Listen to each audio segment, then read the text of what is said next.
Olá, meu querido irmão, minha querida irmã. É com satisfação que mais uma vez estamos juntos para falarmos da Palavra de Deus. Reconhecemos que sem o Espírito Santo em nossos corações é impossível entendermos a Palavra de Deus. Então vamos pedir que Ele venha estar conosco através de uma oração.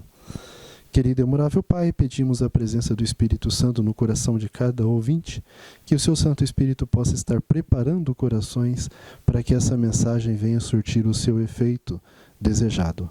Isso lhe pedimos e agradecemos em nome santo de Jesus. Amém. Esta é uma série de estudos bíblicos, luz maior, luz menor. Cristo é luz maior, a Bíblia é luz menor. Hoje vamos falar um pouco sobre símbolos proféticos, né? O texto de hoje está em Apocalipse 12 e verso 1. Viu-se um grande sinal no céu, uma mulher vestida do sol, tendo a lua debaixo dos pés, e uma coroa de 12 estrelas sobre a cabeça. O que significa mulher? Uma mulher com uma luz, né, do sol, tendo a lua embaixo dos pés. O que significa mulher em profecia? Na própria Bíblia tem ali o significado de suas palavras, né? O símbolo e o significado de cada símbolo. O que é uma mulher na Bíblia? Isso não é doutor, PhD, fulano que inventou, não. Isso está na palavra de Deus. Veja lá em Efésios 5, 23 e 24, quando Cristo está falando os deveres, né, de uma mulher, os privilégios de uma mulher, ele compara uma mulher como a igreja e compara um homem como um noivo, como Cristo. E encaixando nos símbolos proféticos de Apocalipse, mulher. E em toda a Bíblia também, na história das 10 virgens, nas parábolas das 10 virgens, em toda a Bíblia encaixando mulher como igreja, ela encaixa perfeitamente, substituindo. Então, em profecia, mulher significa igreja. Vemos aí uma mulher sobre a lua, né, e vestida do sol. Então, uma igreja revestida do sol, tem o sol ali tampando a sua nudez, né? A vestimenta serve para tampar a sua nudez, e sobre a lua. Agora, o que significa sol, né? Vestida do sol? O que significa uma mulher vestida do sol? Nós vemos em Malaquias 4 e 2 que Cristo é o sol da justiça.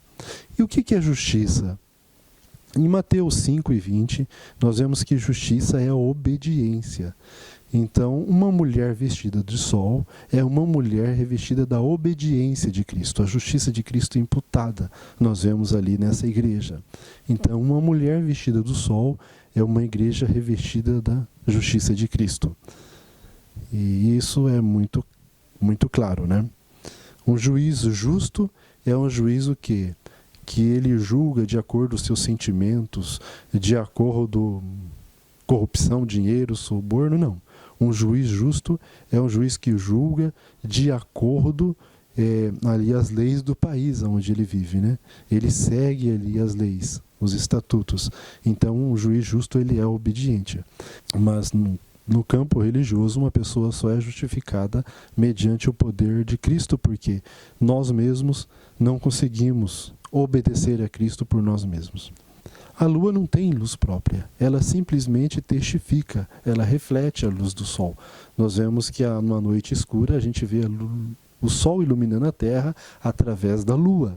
Assim Cristo ilumina os nossos corações, Ele se comunica conosco através da Bíblia, de sua palavra.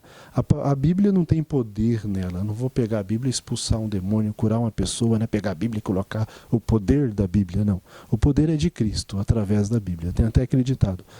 Papel e tinta aceita tudo, né? Mas por que a Bíblia é um livro mais coerente? Porque ela é a palavra de Deus que está contida ali, escrita. Não foi homens com sabedoria própria, mas sim uma sabedoria divina. Eu digo livro mais coerente, eu não consigo acreditar, por exemplo, no evolucionismo. Imagina alguém falar para você, olha, eu moro há 100 anos nessa casa, quando eu cheguei aqui tinha uns pozinhos ali perto da parede, e com o tempo bate uma água, bate um sol, né, esquenta um pouco, né, até incendiou um pouco a casa ali, esquentou mais, né, tivemos que reformar. E aquele pozinho se transformou num belo relógio. Sozinho, ninguém mexeu, ninguém formulou nada. Você imagina que absurdo um pozinho virar um belo relógio? A gente não acredita nisso, não tem a menor lógica, a menor coerência. Alguém tem que ter feito um relógio. Então, já que um relógio que não é tão complexo como o cérebro de um ser humano, por exemplo, como que um ser humano, a vida vai vir da não vida?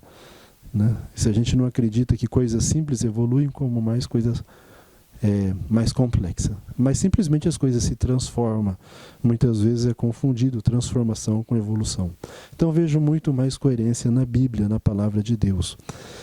Assim como a lua reflete a Cristo, né? A justiça de Cristo, assim nós também, como igreja, as pessoas como igreja, devemos refletir aos que não conhecem o amor de Cristo.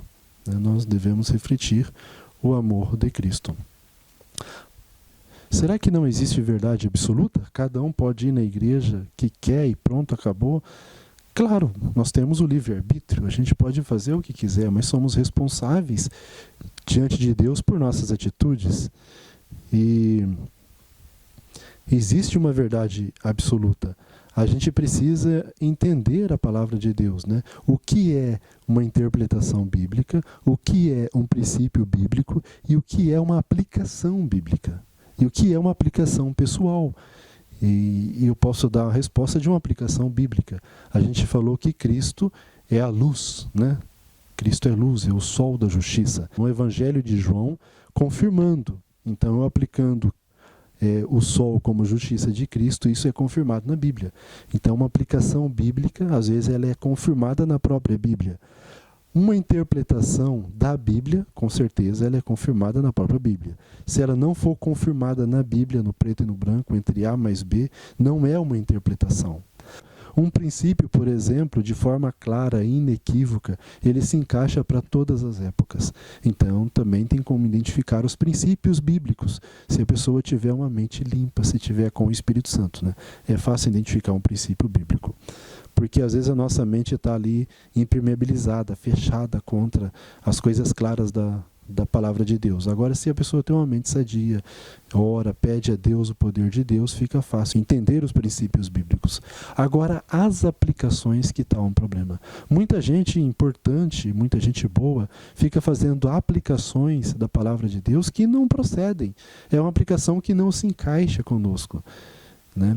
Uma aplicação não pode jamais, não deveria em igreja nenhuma ser uma doutrina, mas infelizmente em várias religiões temos aplicações como doutrinas, isso é terrível e isso gera graves confusão. Eu não posso obrigar você a aceitar aquilo que eu penso. Eu penso que isso é para a nossa época, mas aonde está escrito? Não está escrito na Bíblia. Uma coisa, por exemplo, o sábado. O sábado não é uma aplicação. O sábado não é nem um princípio, o sábado é uma interpretação bíblica. O sábado está na Bíblia. Né? Agora, por que as pessoas rejeitam? Porque elas rejeitam a palavra de Deus de forma clara. Não é uma opinião pessoal, não é uma aplicação. O que seria uma aplicação? Todos, a maioria conhece, se não conhece pode ler 1 Samuel 17. A história de Davi e Golias, né? O que aconteceu com Golias? Golias era do povo filisteu. Golias, ele estava desafiando o povo de Deus, ele queria destruir, escravizar o povo de Deus. Davi, um jovem, muito fraquinho. Golias era um gigante. E Davi, com o poder de Deus, enfrentou Golias e venceu. E essa é o quê? Uma interpretação bíblica. Isso está escrito na Bíblia. Davi venceu Golias, né? E Golias era do povo do filisteu e Davi era do povo de Israel. Uma interpretação bíblica, pronto.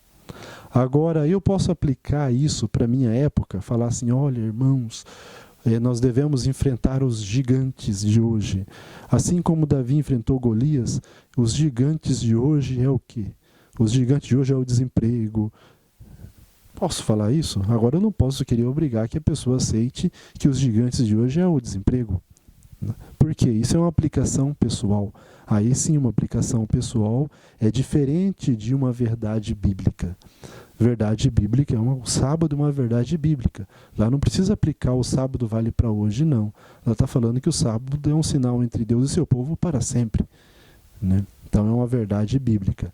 Agora, essa aplicação de Davi, nós temos no espírito de profecia. Quem acredita nos escritos de Ellen White, ela está falando que toda pessoa que se opõe à verdade é o gigante que nós temos que enfrentar hoje. Isso está em Testemunhos para a Igreja, página 650, no volume 2. Né?